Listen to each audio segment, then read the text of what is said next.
اسکولوں میں داخلے کا زمانہ آ گیا. یہی مہینے ہوتے ہیں دسمبر جنوری کے جس میں ایڈمیشنز ہوتے ہیں جنوری فروری میں.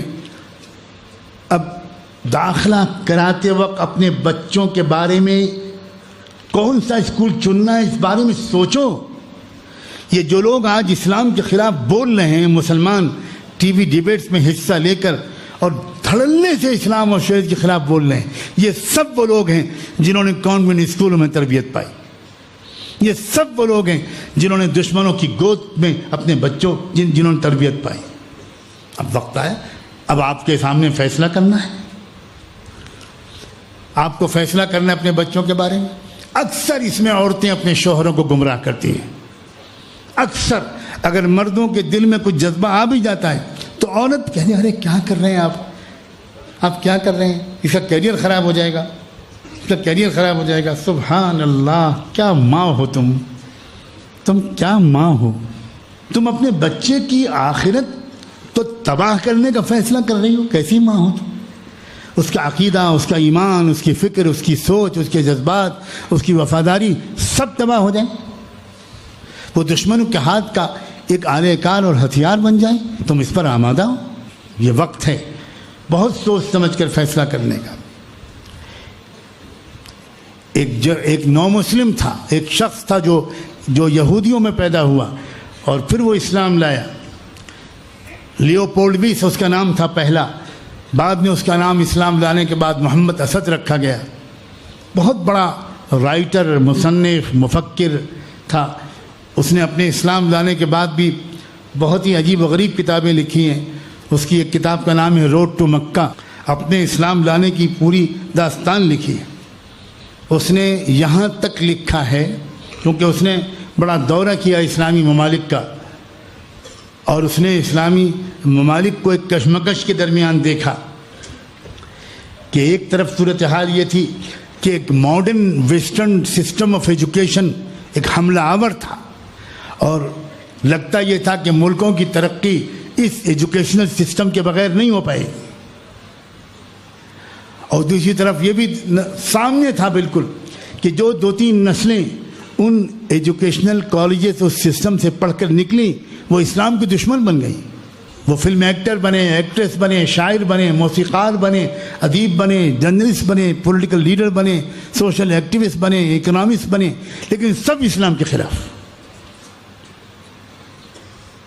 اور ایک طرف جو اسلام کے وفادار لوگ تھے، شریعت و دین کے پابند تھے، ان میں غربت بھی تھی، ان میں ماڈرن ایجوکیشن کے لحاظ سے تھوڑی پسماندگی بھی تھی.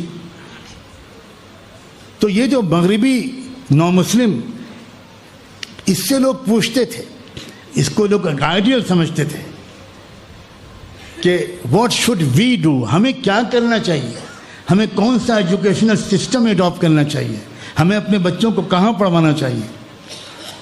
محمد اسد کی جرأت اور حق گوئی اور ایمان کی جو فراست ہے ایمانی، میں اس کو سلام کرتے ہوئے یہ بات آپ تک نقل کرتا ہوں. محمد اسد نے صاف صاف جواب دیا اور لکھا کہ میں پوری دنیا کے مسلمانوں کو یہ مشورہ دینے میں کوئی ہچکچاہٹ محسوس نہیں کرتا کہ کئی صدیوں تک ان کو سیاسی اور معاشی پسماندگی قبول کر لینا چاہیے. اس بے دینی اور اس عریانیت اور اس مغرب زدگی کے مقابلے میں جو اس مغربی تعلیم کے ذریعے آنا لازمی ہے. پسماندہ رہ جائیں ہم، یہ ہم کو منظور کر لینا چاہیے، لیکن ہم کو دین کو، اس اسلام کو جو بڑی مشکل سے مجھ کو ملا ہے، جو واقعی دنیا کا بہترین تہذیب ہے، اس کو چھوڑنے کی غلطی نہیں کرنی چاہیے. یہ ایک نو مسلم سبق سکھا رہا ہے. اور ہمارے اچھے خاصے دیندار لوگ، نماز پڑھنے والے، داڑھی کرتا پاجامہ والے، وہ اپنے بچوں کو ڈھکیل رہے ہیں. مجھ سے بڑھ کر ماڈرن ایجوکیشن کی ضرورت کا شاید ہی کوئی قائل ملے آپ کو علماء کی صف میں. میں بہت اچھی طرح جانتا ہوں اس کی ضرورت کو. مشرق و مغرب کے پیمانے گھوم کر آیا ہوں، مغرب کی یونیورسٹیوں میں لیکچرز دے کر آیا ہوں. اس کے بعد میں کہتا ہوں، اگر آپ اپنے بچوں کی اسلامی اور ایمانی اور احسانی، ان کی فکری، ان کی عقلی، ان کی روحانی، ان کی ذہنی، ان کی اگر تربیت کے لیے بہت مضبوط انتظام کر سکتے ہیں تب تو آپ بھیجیے اس بچے کو، ورنہ یاد رکھیے آپ نمرود کی آگ میں ڈھکیل رہے ہیں اس کو جو ابراہیم نہیں ہے۔ وہ صحیح سالم وہاں سے نہیں نکلے گا، وہ انگارہ بن کے نکلے گا، اور وہ ایسا انگارہ بنے گا جو خود بھی جلے گا اور چاروں طرف کی اسلامی آبادی کو اور اسلامی قدروں کو جلا کے خاک کر دے گا۔ اسی لیے سخت ضرورت ہے ایسے تعلیمی نظام کی جہاں یہ دونوں تعلیمیں یکجاں ہوں، سخت ضرورت ہے۔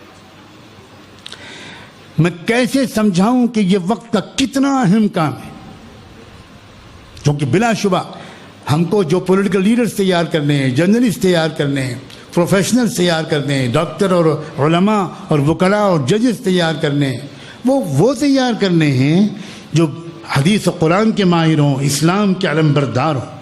ہمیں ایسے لوگ تیار کرنے ہیں، اور ایسے لوگ ایک نئے تعلیمی نظام کے بغیر نہیں چل سکتے۔